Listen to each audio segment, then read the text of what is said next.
కథలెన్నో చెప్పారు, కవితల్ని రాశారు, కాలాలు దాటారు, యుద్ధాలు చేశారు. ప్రేమలో తప్పు లేదు, ప్రేమలో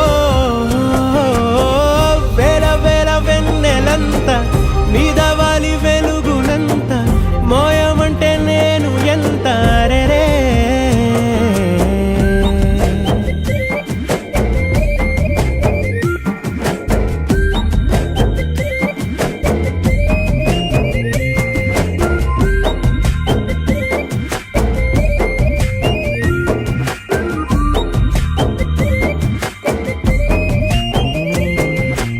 ఆకాశం తాకాలి అని ఉందా, నాతో రా చూపిస్తా సరదా.